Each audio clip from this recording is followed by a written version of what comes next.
Bluff City Media presents the No Bluffin Podcast. Stepping up to the microphone are your hosts, Christian Ingram and Evan Hayes. Now, let's get to the show.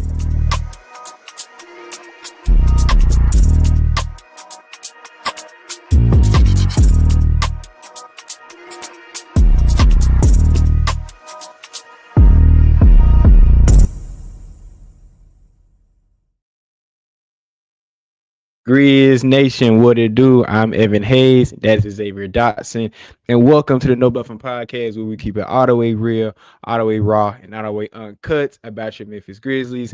We are back for another episode. Of course, we're a little early because, of course, the Grizzlies play in about an hour's time, so we didn't want to go at 6:30 and run into game time because we both want to watch the game. I'm here, Zay's here. We're gonna bring you another fire episode. Hopefully, the Wi-Fi works for us today. We did a little prayer before. We're going to get into it. My boy Xavier, how are you doing, my boy? What's good, Evan, man? Pleasure being back. Man, it's been a crazy weekend, like you said, in terms of sports world. Yes, and we will talk about everything today. But without further ado, we always have to start with the No Bluffin news. We got a lot of things to talk about today. We're not going to try to keep y'all too long because, of course, we have a big game going on tonight, but let's turn us the headphones so we can start the No Bluffin news. We finna get it.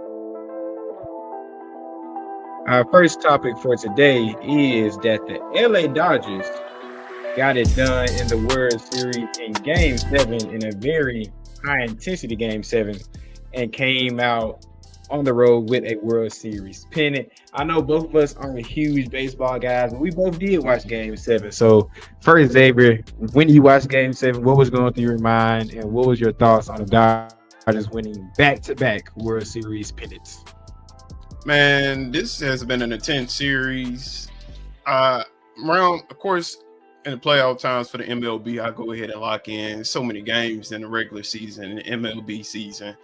But this was a very enticing and entertaining World Series. One of the best ones, definitely upon this decade.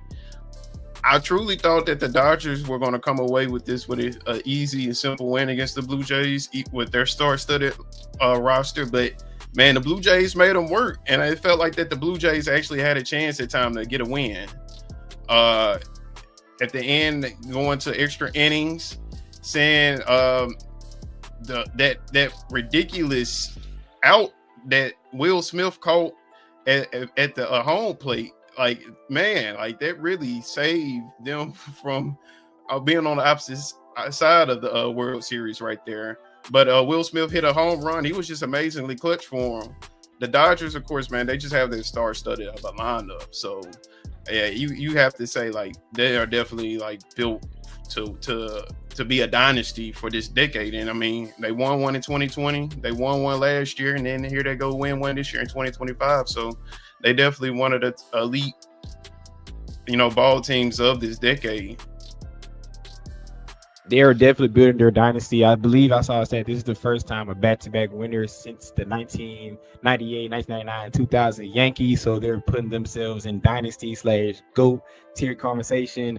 And yeah, it was a great game going to extra innings to the top of the 11th. I definitely thought my prediction before it started, I thought I had Dodgers in 5, but for the Dodgers to go into Toronto, get out with a W was crazy. I gotta shout out Yamamoto. I hope I pronounced his name right for him. Yeah, Yamamoto to close out the game, and because I've been learning all about baseball like over these past few weeks. I have some friends that watch it up here, and they told me that he pitched all of Game 6, so his pitch count was like over 100, and for him to finish the game like that, like, gotta shout out to him.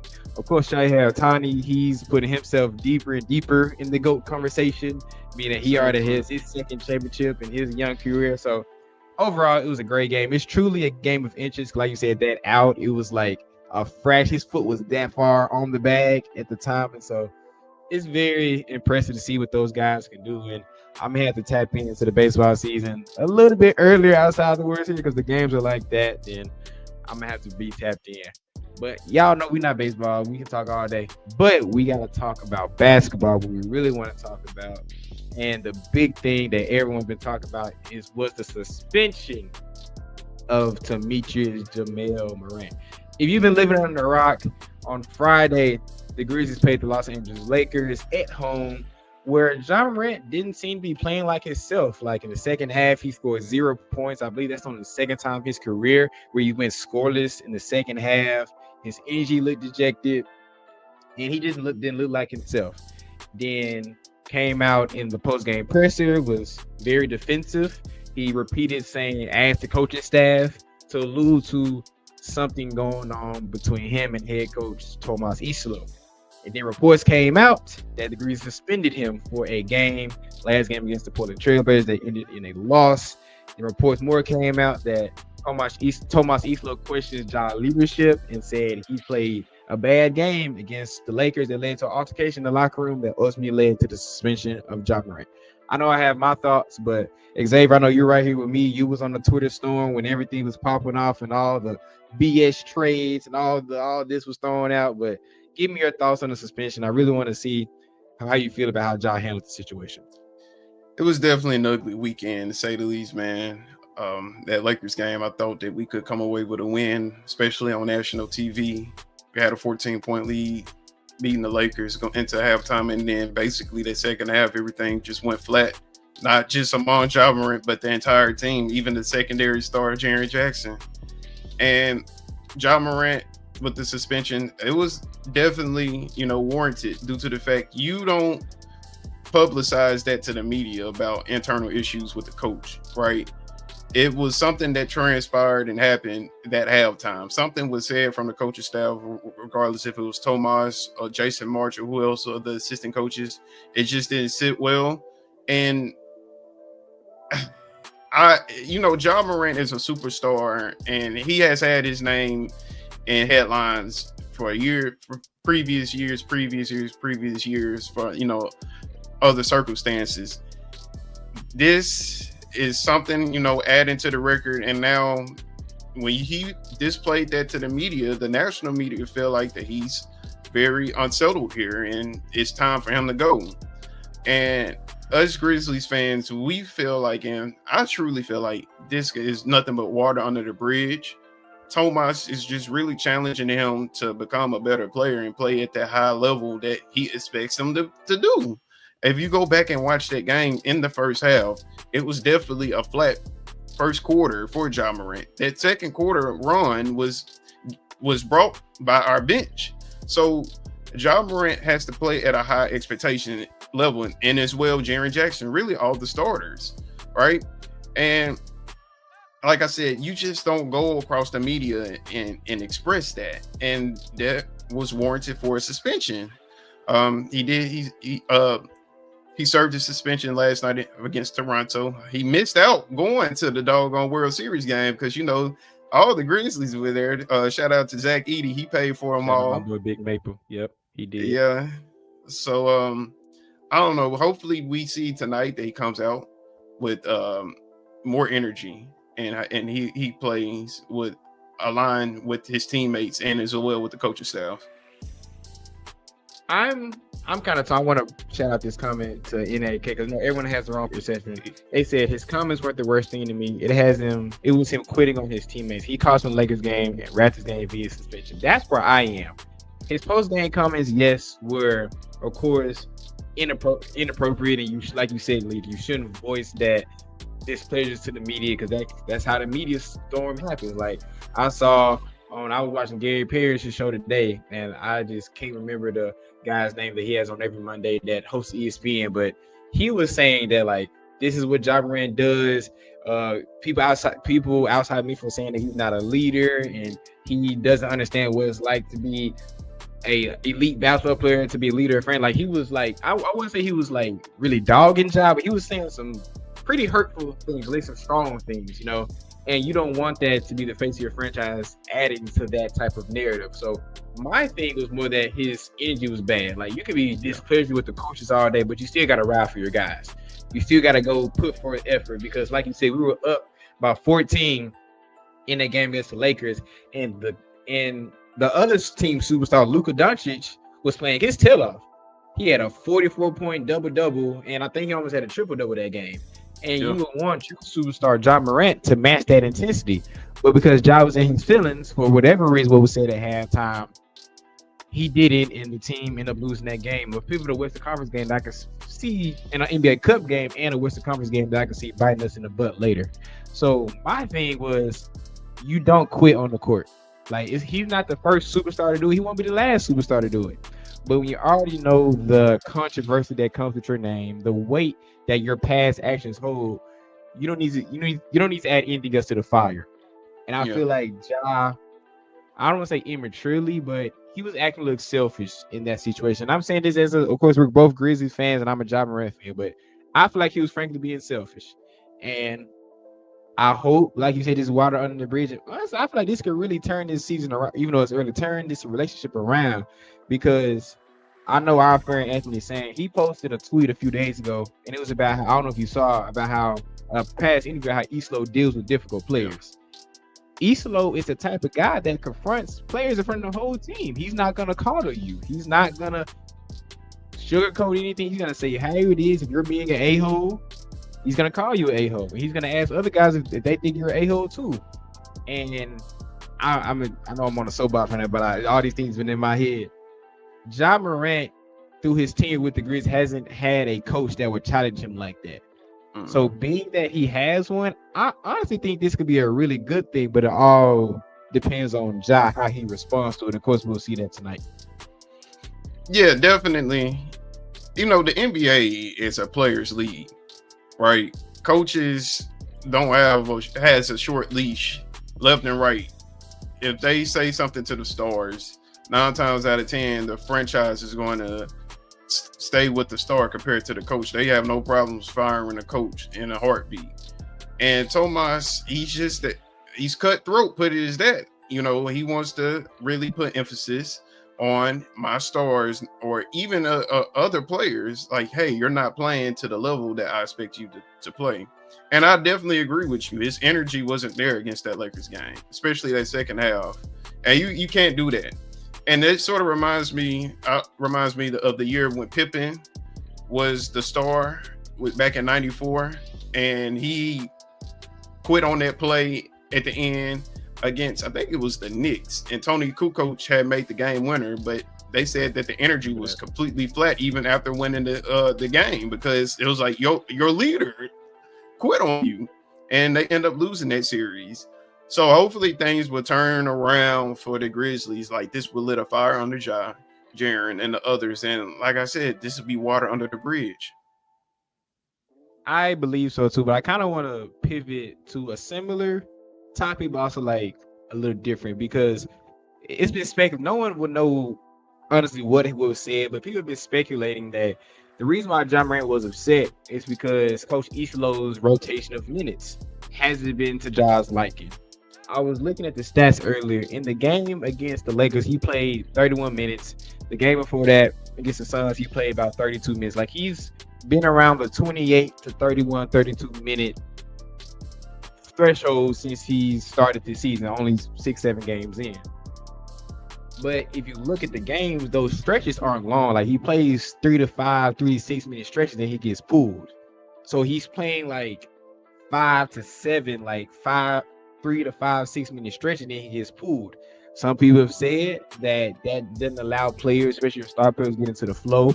And it seems like Ja Morant, at least against the Lakers game, it got to him frustration wise, because I'm not gonna say who said it because I don't want to put the source out there, obviously, but some people told me that Ja really wants to play well this year because he wants to feel like he puts himself back in those conversations, being an elite player. Luka was in there busting his tail, so he wanted to be in there longer. So when he got pulled when he didn't want to, that led to that friction. That course led to the blow up. I know you talked about Coach Islo's minutes rotation, or other people have, but what if first of all, if that was the reason why Ja was mad, how do you feel about that? And what do you think about Coach Islo's right now rotation this early in the season? When you on that big prime time game, that game was on Amazon, right? You want to see the stars. You want to see stars going shot for shot, band for band, right? That was a perfect opportunity right there, man. Like, I have my opinions about coaches that run rotations like clockwork. You're not. There's pros and cons to it, but honestly, it's more cons than pros, in my opinion. Right? You can be out coached. You can see frustration at times with your players, your star players. Like in that situation, when you had Luka over here dropping 40, and Ja Morant is a guy, if he hasn't made a shot inside the paint and you set him out, he's not going to be able to get going. I can understand the frustration behind that. Rotations, I get it. We have a history, and it ain't just a history. We're plagued with injuries right now, and then Ja Morant has a history with injuries. So I can understand running a rotation at times, but it's like, yo, it comes down at the end of the day, the feel of the game. If your superstar is hot, you don't take them out the game just because this minute marker done hit, right? Like that makes no sense whatsoever. Not only that, opposing teams can just simply scout. Oh, once this minute marker hits, these players come out. Let's put these players in, and we're gonna go on a run because he ain't gonna put those players back in until this other minute marker. It's simple basketball 101. If you have a feel of the game, you can easily outcoach coaches that just want to rely on simple rotation when a certain clock mark hits. And like I said, I think it was just very much frustration because, like you said, Ja and Jaren right now, it's only been a small sample size, but they're averaging, lows to what they've been scoring in their rookie years. And I mean, here they are. Ja Morant, he's wanting a contract extension. Like you said, he wants to reach those MVP honors or all NBA all honors. And you can't do that with a low minute restriction or low minutes, right? So hopefully both parties can see the same things between Tomas and Ja, and as well like the other players in the locker room. Yeah, I agree to you to an extent because yes, you want your star players playing the majority of minutes, but I also, at least when it comes to the Lakers game, I feel like what you can really stand on, or I feel like an argument you can stand on, is if your star players aren't giving it to you, you got to go with someone else. And at least in the Lakers game, Ja and Jaren wasn't being the star players we know they can be. Jaren was still struggling with foul trouble. Jaren was still getting pushed around physically. So yes, I depend on my star players, but if they're not giving me it, what do? I got to try to win the game. Like I'd rather go down, especially in the case of Ja, I'd rather go down with the players that want to play compared to the guys that's checking out. And I feel, like you said, I feel like Ja and Jaren were both kind of checked out in that second half. Yes, of course, Ja got all the fanfare and all the headlines because he's Ja Morant. But Jaren didn't look that good in that second half either. He only scored 2 points in the second half. Exactly. The best who played the best in the second half was freaking Cam Spencer and Cedric Howard. Like, Vince Williams had a pretty good game in his season opener. Those were the guys that were giving it. Like we both played basketball. Of course, we were never in the NBA, but we've both been on teams where the star players not giving it to me. Okay, y'all got to see. Bench, let me ride with y'all because I know those guys want to play. So yes, I agree that star players should be playing more. I'm gonna say right. I think John Jaren should be playing more. I said earlier, I feel like Josh should be playing a minimum 33 to 35 minutes a game. That's my number. But you also got to be accountable for yourself and the energy and the production you're giving as well. I definitely agree with you, especially with all these injuries right now. Right, you should have your best players on the court if they're available, especially if they don't have enough competent players around them. Like they're the guys that's gonna, if you want to win the game, Ja and Jaren are gonna have to be in the game, and that's how we're gonna achieve a win night in and night out. I just don't understand it. Maybe it's a minute restriction that they haven't publicly announced, but they need to play ball because like it's simple. I feel like it's holding the franchise back and as well as holding a lot of these players back in addition. I can see that. Like even in a game like that, we could have used a Gigi Jackson, and Gigi Jackson did not sniff the floor. In a game where, especially last game against Toronto, where we needed some perimeter playmaking and some guys that can put some pressure on the rim, Gigi Jackson still hasn't sniffed the court in the past 3 games, which I feel like is crazy in my opinion. I know Cedric Howard's been playing well, and Max has got spot minutes. And of course, Jalen, they dominate those wing minutes. But someone like Gigi Jackson could have been very, I feel like, respectable in those minutes. So I feel like it's early, and I feel like Ja, Isolo, Jaren, and the rest of the coaching staff have some kinks to, like, air out. But I do think it was kind of blown way more than it probably should have. And I want to get your questions, your thoughts on this. Do you feel like Josh should have been suspended, and do you like that the franchise suspended him? Because personally, I love it. I feel like it's showing Ja, like, yo, you're the star player, but you're not bigger than the franchise. You checked out on the game, and then you publicly said some bad stuff about the coaching staff afterwards. Like, they didn't have to suspend him. It didn't like he had another gun incident. Like, they didn't have to suspend him. No, that loss against Portland. What do you think about that? No, I definitely agree with you. The franchise definitely showed that, like, hey, you're not bigger than the team, right? Just because you're the superstar of this team, you don't run the show, right? So I definitely feel like it leveled him. He probably really thought about it, and I mean, he know he was in the wrong, right? He know he was in the wrong. Hopefully, he had some people that gave him advice from his dad, even a veteran like KCP, like Kentavious Caldwell-Pope has won 2 championships, been around big stars in the league, LeBron James and Nikola Jokic. And not only that, KCP has been in trouble himself when he was in his younger days. So hopefully KCP can just really talk to him and let him know, like, yo, this ain't, if you have these frustrations and problems, this is not the correct way to do it. All right, we got something special here. Let's get this united and let's get this going. That's a great point. I really hope KCP and the rest of the guys really surrounded Ja, because obviously, yes, they could have won against Toronto, but that's a hard road to hoe. It's a hard game to win when you don't have your best player and you're down so many perimeter guys. So I really hope the team was like, clearly we need you, but there's a certain way you have to go about it.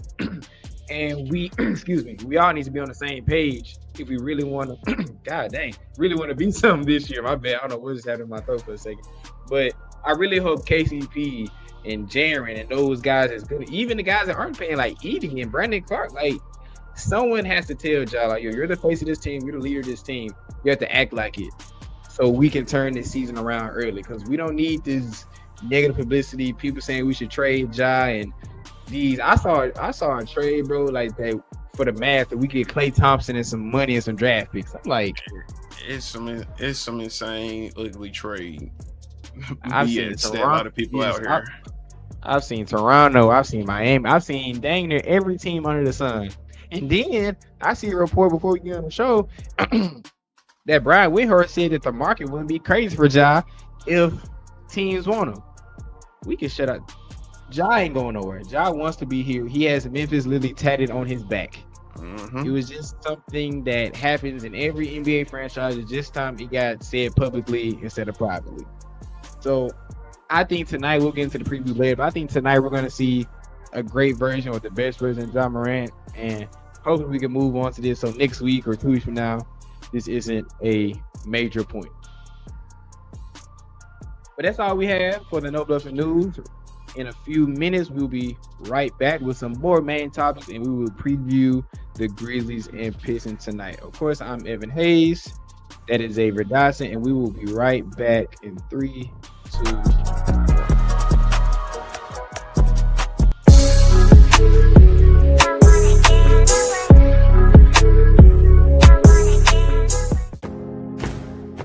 Looking for an alternative to alcohol or conventional medicine?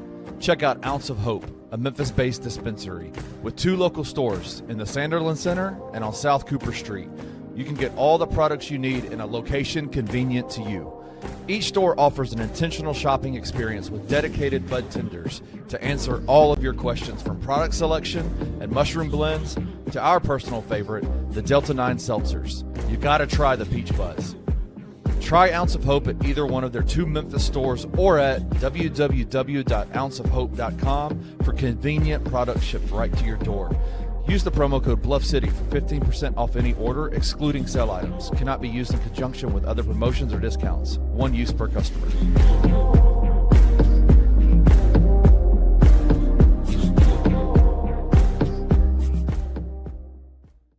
Well, that's a pretty good answer. The correct answer is the Grizzlies will be better if Ja plays 70 games. We can talk all we want about who's going to play where and who's going to get the minutes and Jalen's minutes and Coward's minutes and KCP, is he starting? Is he coming off the bench? And is Scotty the backup point guard? And Ty Jerome, what sort of role is he going to have? And can he be really big for us? And, how's Brandon Clark? We can talk all of that stuff. What matters for this team's success is that Ja Morant's playing 70 games. Period. Well, you know what? I can tell you this much. I want to argue with you, but I can't argue with you. The team is still built around him being great and available and Jaren being great and available. Tune in to the Night Court Podcast with your hosts, Rob Fisher and Brevin Knight, on the Bluff City Media YouTube channel.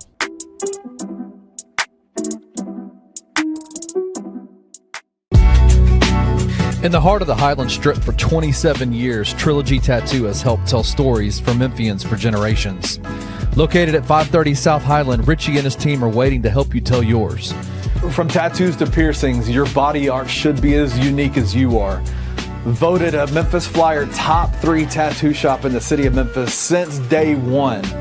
Your story will be safe here at Trilogy Tattoo. Open 7 days a week, Monday through Saturday, 11 to 11, and 3 to 11 on Sundays. They have convenient times waiting on you. Let Trilogy Tattoo help you tell your story.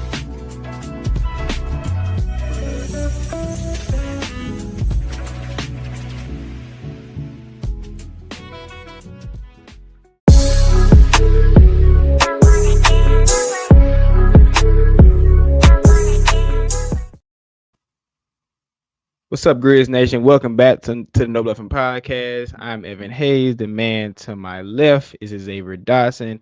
As always, you can find us at the No Bluffin Podcast on all platforms. Of course, your hosts are me, Xavier Dawson. You can follow our pod page at the No Bluffin Pods. I promise I will be more active on there. I think I'm going to try to start live tweeting some more on there. Y'all seen it like that last year. You can follow my boy Zay at Zay Time Takes. And as always, you can follow me and my boy Chris at Cribman_ and me at E11 Hayes. But now we're going to go into the overview of I know we talked about the games a little bit, but I want to get both of our thoughts on just what we thought about the wild weekend that we did have outside the suspension. But let's just talk about the basketball that was played. Unfortunately, we picked up 2 straight losses against the Los Angeles Lakers and the Toronto Raptors on yesterday. So, Zay, being that we unfortunately dropped 2 winnable games, in my opinion, what were your thoughts on this weekend's games? The offense, in a way, has looked very limited. It is not as fluent in certain patterns that I've seen in the past. In some stints, it looks really good and flowing, but in some stints, it looks stagnant. And they really need to find a rhythm behind things. I really wish Zach Edey was back. I think it is not. I know he will make this offense a lot better in terms of his screen setting and having a lot of size inside the paint. But they have to find a rhythm on the offensive end that can get them going. Shots need to really start falling behind the perimeter because right now our wings are shooting abysmal, from Jalen Wells to KCP to Vince started making some shots. We need Coward to be more aggressive in terms of shooting. It will help a lot in terms of us scoring inside the paint if the 3-point shot will start falling. There's no reason that Jock Landale should be our best 3-point shooter right now if we got wings. All right. Our offense just need to find a way to have the engine rolling. And so Ja Morant tonight, hopefully he will have a resurgence, especially missing a game and then having a bad game Friday. But the offense definitely needs to find a groove.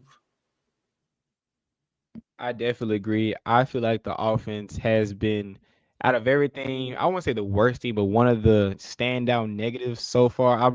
As you were saying, I was looking at the stat. Right now, we are shooting 32.7% from 3 right now as a team.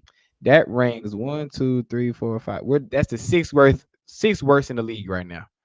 We cannot hit open shots right now. Like, gosh, it's painful to see, bro. Like, of course, I love that Ja's taking them, but he's not making them. KCP has been shaky from the three, but some games he's making them, some games he's not. You said Jalen just had a slow start to the season in general. Said, like you said, could be more aggressive. Vince started hitting shots, but like you said, it should never be that our 6'10" Australian center should be our best 3-point shooter on the team. And he even Man, started, and he even started the season slow.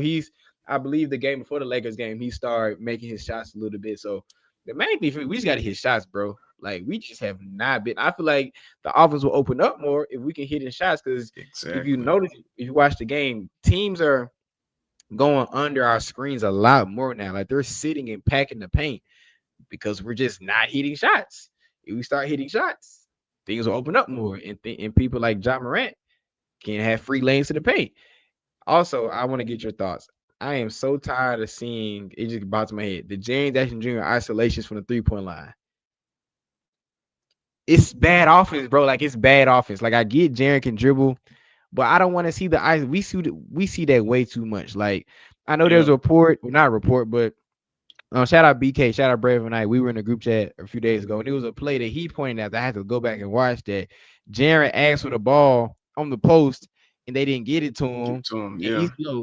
Islo was like, "Go get the ball!" Like, no, go get the ball. And Jaren was like, "I'll get it next time." Like, the want to be on the post is not there. Like, what you think of how Jaren has been playing? At least how Jaren has been used, because he's been so open, in my opinion.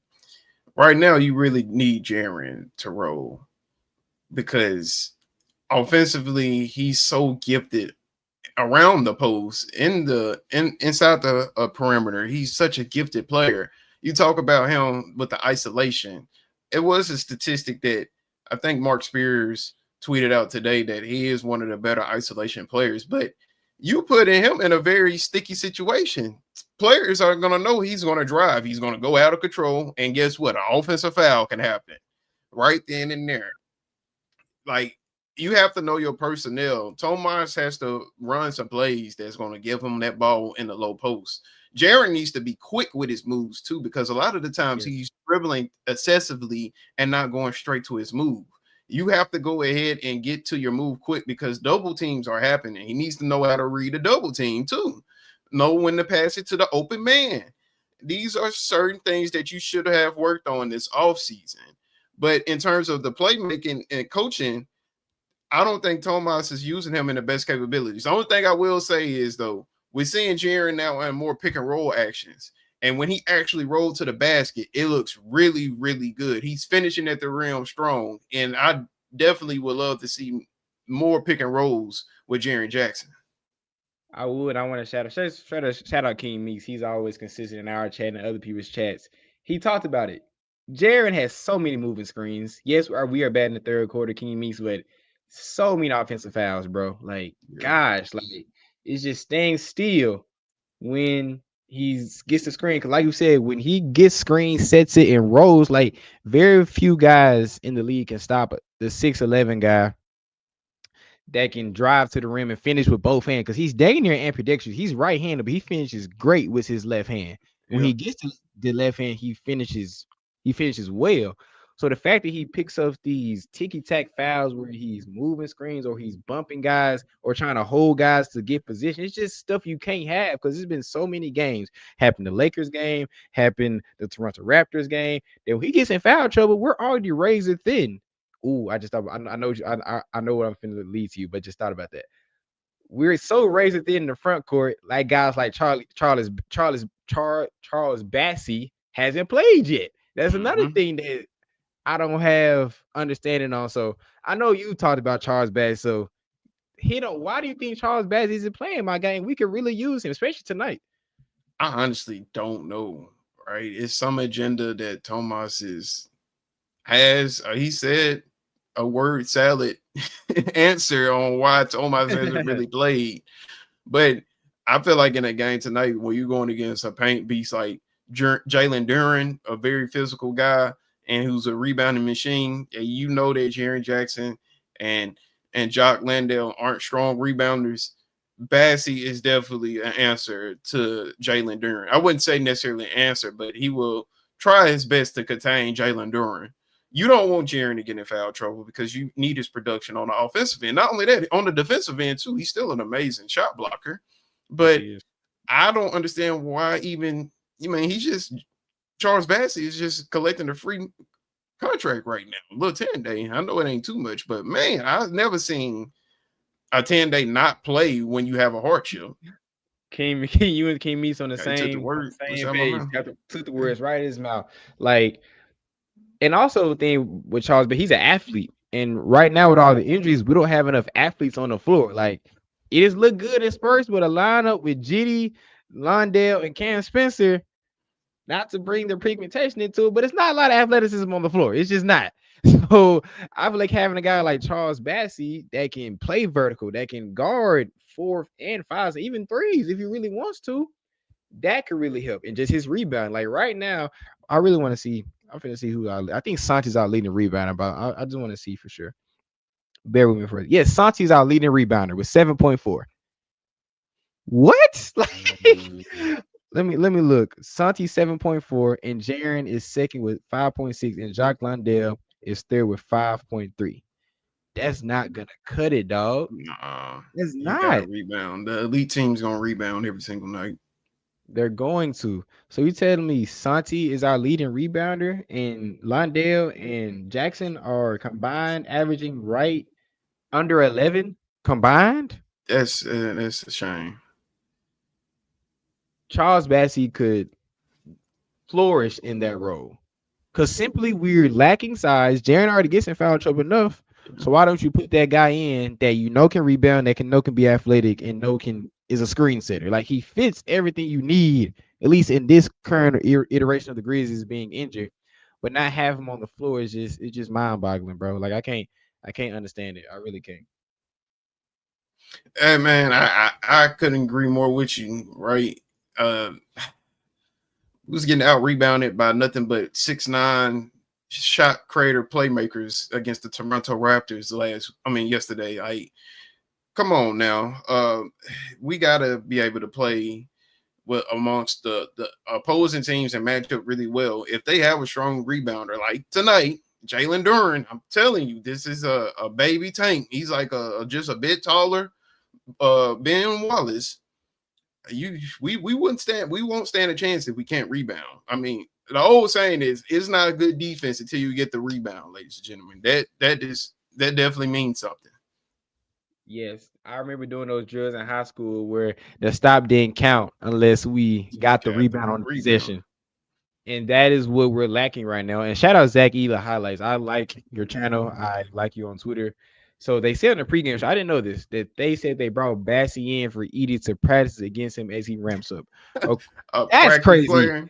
A practice player. And again, on Zach Edie News, we should have talked about it earlier, but he was officially called to the Memphis Hustle today. So that's a great sign up of his return. So hopefully we get him back. At this point, I'm thinking about it in a month. If he's already being called, it's November 3rd right now. Yep. We may see him by the end of the month, but on that point, Zach Eda Highlights, there's plenty of guys at the Memphis Hustle that could be a practice player that we didn't have to Armando Bacot. Like, we have his rights. Why don't we just? So if they said that's, I got some questions about that one. Like, we need him on the floor. Pitiful if that's true. If that's true, that is extremely pitiful because we just blew. Exactly. Kimi said he making 6 figures to practice against Edie. I know I can sign up and do that. You didn't have to go searching far and above. You can get people right off the streets of Memphis for that. I know. I got to volunteer for that. Be dunked on for 6 figs. Exactly. I know a few cousins like 6'5", 6'6". They not 7 foot, but they taller enough. They can give them a look at least. Hey, I'll drive down from Huntsville. I'll swipe at the ball. You know, Edie has a problem with ball containment. I'll swipe at the ball. You can't. To this question, they can bring Bacot. He's a practice. They can bring him as much as he wants. He just don't have to suit up. So being that he's still off the rights for the Grizzlies, they can bring him wherever. He just can't suit up if they don't call him up officially. So if that's true, Zach Edey highlights, I hate that. I hate that 100%. I have serious questions about Tomas Isolo and his philosophy if they signed the guy just to, you know, practice. But we talked about the negatives. Let's talk about the positives. What of if you have any, because I don't want to assume you have any positives, but what have you liked, even though we dropped 2 games, what have you liked you seeing over these past 2 games that we can hopefully build on going into tonight's game? What I do still see is the willingness to fight. Right, we still have some players that it's going to show effort night in and night out. Cedric Coward, of course, man. It don't even matter if we lose a game. If I'm seeing better production from Ced, it's a good night for me. Right, he had a double-double, I believe, that Lakers game. That's a guy who's actually a pretty decent rebounder who's going to help us with rebounds. But I just want us to turn around and get this engine growing and see if we could play some winning basketball, because we actually have sort of a difficult path ahead for the rest of this week. We play the Pistons tonight, Rockets Wednesday, and Dallas Friday. I know Dallas is dealing with injuries and they looking a little disgruntled as well, but we just need to take every game one day by day at this point. I want to shout out the schedules you just mentioned, because of course we have Detroit tonight. We have Houston at home. We have 4 straight. This is the start of a 4-game road trip. Then for the rest of November, we're on the road a lot. We have Detroit, Houston is a tough team, Dallas, tough but still talented, and OKC at home. Then we go out east. We have New York on the 11th, a back-to-back between New York and Boston on 11 and 12th. That's a very tough back-to-back. Then you travel to Cleveland for the 15th, and you go back to San Antonio on the 18th. So just between the 3rd today and the 18th, you're playing 1, 2, 3, 4, 5, 6, 7, 8 playoff teams straight. That's a tough schedule, Zay. It's going to show what this team really made of. Yeah, so playing 8 straight playoff teams, or at least expected playoff teams over the next 15 days, this stretch, and you need to win these games because this stretch could really bite us later in the season, because we're going to look back at this stretch like, oh, we went 3-5 in that stretch, you know, or we went 4-4. You would love to be 1, 2, 3, 4, 5, 6, 7. You love to be 6-2 or 5-3 in that type of stretch. And that would show, like you said, that this is a competitive basketball team. So when guys like Ty Jerome and Scottie Pippen and Zach Edey get back, you can really mold this team together. But when it comes to positives, I agree with you. Cedric Coward has looked very well. I believe he's averaging 15 points right now on still pretty efficient shooting.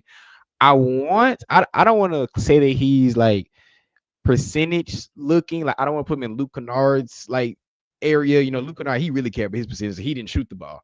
Said he still shoots the ball, but like it seemed like he's playing a little too smart right now. Like I won't be mad if you see what I'm saying? Like, I won't be mad if he had a bad shot in there if he's being aggressive. You see what I'm saying?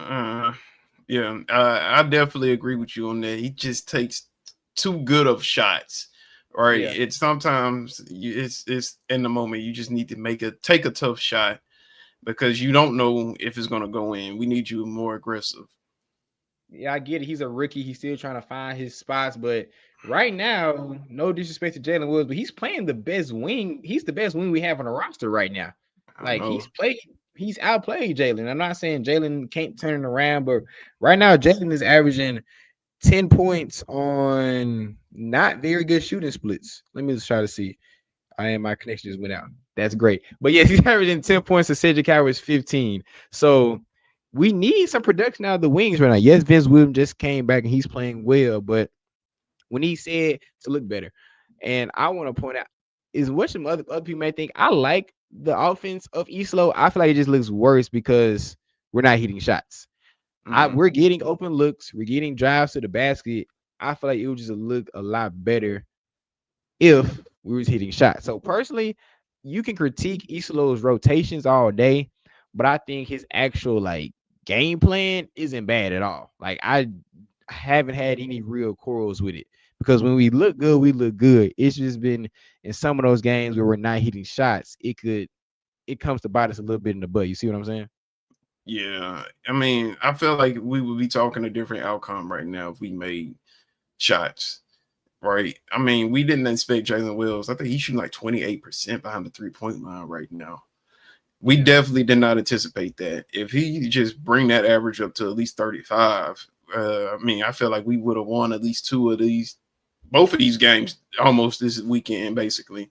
So maybe once Jerome get back, his shot will start falling, and hopefully, Wells and KCP shots will eventually start falling. Like, I mean, we need that production from those players. So those shots definitely need to fall.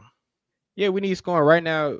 Jalen Wills is averaging 30. No, he's 35.2% from the field, and he's 25.6% from the 3-point line.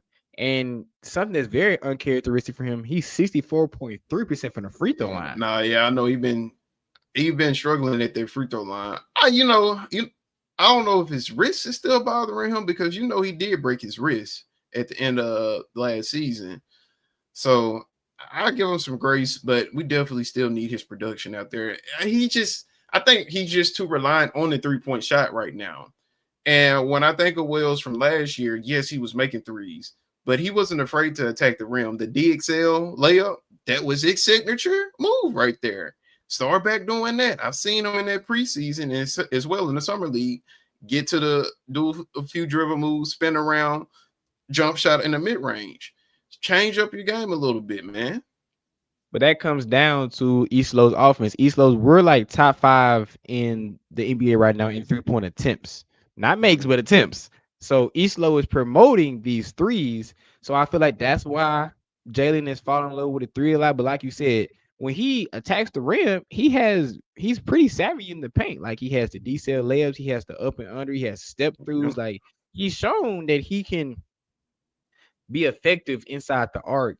But that also, like we talked about before, working out the kinks between Isolo and Morant and the rest of these players, that they find their spots where they're not falling in love with the 3-point line a lot. Out of all people, I'm not worried about KCP at all. He's going to hit shots. He's a vet. He's going to find his spots on the offense. I think he still looks better than he did against he looks better than he did last year in Orlando already, because he's playing very good defense, and he's hitting shots when we need him to. So if anybody I'm not worried about, I'm definitely not worried about KCP at all. I just feel like, because right now he's averaging 10.6 points right now. That's what you pretty much expect from KCP. He's on 30. He's shooting 33%. He's shooting 34.4% from the 3-point line. If you can get that to 36, we'll be happy. But I'm not gonna be mad at him shooting 34.4% from the 3-point line and 34.4% from the field, because all his shots are mainly threes. He's shooting 95% from the free throw line. So I'm not too mad at KCP. Like, I feel like if we hit shots, I feel like everything will be happy and we can win these games. But always help is on the way. Jerome, he's out the boot now. We see Edie is near return. Hopefully we see Pippen on the other side of New Year. So it's just all about, especially through these next stretch of 8 games, it's all about keeping the boat afloat. If we have 8 more games, that would be, we play 7 games, it's 25 games. If we can go 15-10 first 25 games, I would be happy. Yeah. I would be happy, because that puts us maybe around 6, 7, 8 seed, 5th seed. Then when all these guys back, I feel like we can really, make some damage, Yeah. But we are going to transition to the preview of tonight's game as the Grizzlies take on the Detroit Pistons at home, as we always say at home. So, Zay, what are your thoughts on today's game, and what do you expect from Grizz and the returning Ja Morant? This will be a really good game. You got a battle of 2 great point guards. Cade Cunningham, he's definitely taking a leap this year as well. The Pistons look to build off what they had from last year. I mean, they're a rolling young team. It's not going to be an easy win. I think what I saw, Ja Morant has a record of 4-1 against the Pistons, but this is a totally different Pistons team. I think Ja will be ignited, play a lot better this game. I see a high-scoring game from Ja, Jaren, and as well the others' production will jump along in addition. But I don't think the Pistons ain't going to back down. I think this will be a close game, but I do see the Grizzlies getting the win. Probably this game might go to overtime. I think so as well. I think I know we're not favored right now when I looked at the betting odds, and we'll talk about the FanDuel bet of the week in a little bit. But right now, we're not favored to win. Like you said, the Pistons are playing real right now. Cade Cunningham is having another great year right now. He's averaging 22 points even with 9.8 assists and 5.7 rebounds. Jalen Duren currently is averaging 17.8 points, 10 rebounds a game. Sir Thompson has elevated his scoring surprisingly. Well, not to say surprisingly, but like he's starting to take that leap. He's averaging 14 points a game, 7.3 rebounds, 3.5 assists. They had Tobias Harris, they have Duncan Robinson. They got some players on that team. They got Isaiah Stewart, Ron Hall. They have a pretty loaded team, like and a young team, kind of like the Grizzlies team of old in 2021, 2022. Have a lot of young guys that were elevating their play when they have some competitive guys like Cade Cunningham and Jalen Duren to surround themselves with. So I think it's going to be a very good game. I suspect they win, obviously, but John Morant has proved that he plays best when his back is against the wall and he's has adversity coming to him. I saw him posting the yesterday's game. He posted the Go Grizz on his Instagram story. So I feel like that showed that he was still with the team. He's not checked out and he understood his mistakes. So he knows he got to come on with it, playing against a great player like Cade Cunningham. And just like King Meeks is saying right now, Cade is always going to bring his A game. Cade has put himself in that top 15, top 20 type conversation. He's definitely one of the best players in the East. So I really am interested to see how Ja counteracts that. I definitely want to see how people like Cedric Howard and Jalen Wells and Vince Williams guard a Cade Cunningham because during the Lakers game, we saw all three of those guys being thrown in Luka. He saw what I'm not comparing Luka and Cade Cunningham, but you see what I'm saying? Like Luka got off. So I hope to see those guys kind of counteract Cade Cunningham. I like we talked about earlier. I need to see someone rebounding. I'll rebound Jalen Duren. We gotta do it by committee. We gotta put two guys on while we boxing out. And if you don't see Charles Bassey tonight, fine. But we gotta see Jaron Tripp and Londale and everyone by committee rebound. We can't see as many fast breaks if Jalen Duren is crashing the boards crazy like he does. So personally tonight, I feel like the big thing is going to be rebounding. It has to come down to rebounding because the Pistons don't have guys just going to kill you from the perimeter. It's just gonna they're just microwaves. Of course, Cade Cunningham, he's going to get his, but Osiris Thompson, he's not like a microwave type scorer that can get off really fast. Tobias Harris is at times, but he's kind of past his prime. They got Duncan Robinson, but they don't have a lot of like pure scorers on their team. So we can guard. I feel like it's gonna come down to defense to get this win. I feel like that's gonna be the main key to this game. No, yeah, I definitely agree with you. This is going to be a defensive game, and I think this is going to be a really exciting game. It will tell a lot. I mean, a lot of eyes will be on this game, basically, on watching Ja Morant and see how his actions is going to be.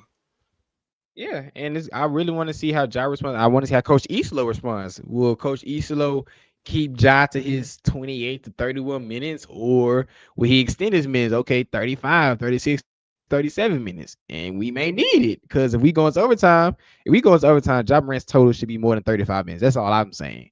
So I really want to see how John Jan respond to this rising Detroit team, who's going to be a playoff team, who's going to be a perennial playoff team for years to come. So I'm excited about this game. I'm predicting 112, 107 Grizz in overtime. I think it's going to be a low scoring affair. What about you? Yeah, I think it'd be a gritty game. 115 to 110 Grizz. 115 overtime. You saying you sound overtime? Yeah, OT. Okay. OT. That's our thoughts on it. But before we get out of here, I just got the alert that the pregame is about to is that the game's about to tip off. So we finna get out of here. We right under an hour, 200 plus people in here. Appreciate y'all tuning in. As always, we gotta get out of here with the FanDuel pick of the week. Zay, do you have your bet? And if so, what is it before we get out of here? I have one for tonight's game. I feel like it's going to be a Ja Morant high scoring game. I got him locked down for 25 points. That's a minus 102 odds right now for the game tonight against the Pistons. I like that bet. I like that a lot. I also am going to bet on tonight's game. Right now, the Pistons are the favorite, and the spread is -4. So they think they think it's gonna be a close game as well. They're a slight favorite, and the bet is -106. Of course, I'm gonna take the over on that. I'm gonna think the Grizzlies win by 5, like I said. Looking at another one, and also I got a bet on first basket being Ja Morant, because I feel like Coach Islo is gonna show good faith and drop a play for Ja to get the first bucket of the game. It's gonna be a good one, y'all. We're both gonna be tuned in, and we will be back next week to talk about it, and hopefully a good Grizz week of basketball. But that's all we have, man. Again, I want to shout this. She's calling by King Meeks. Memphis wins if KCP has a great game tonight. I could see that happening very well. Shout out King Meeks for that. But that's all we have for the No Bluffin Podcast. Obviously, again, thank you to Xavier for always bringing the good insight. I always love having you on the show. Of course, I always have to say, you always are posting stuff. So shout out your Twitter and TikTok. I know you're covering all things NBA. So I want people to really look at your stuff, man. So shout out your stuff. Appreciate the love, Evan. I always have been a fan of No Bluffin. You and Chris. So, you put out good work as well, and especially Chris, too. Trying to, man. So, shout out your stuff so people can look at your TikTok and all that.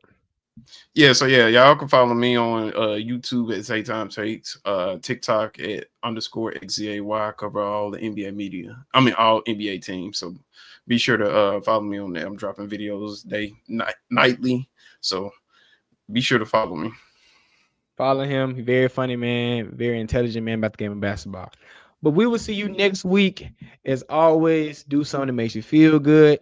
And as always, I'm Evan. That's Xavier. As always, we say, go Grizz. Thank you for listening to this episode of the No Bluffing Podcast. If you enjoyed this episode, like and subscribe to Bluff City Media's YouTube page.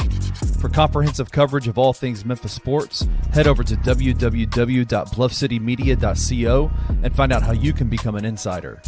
We will see you back here next week.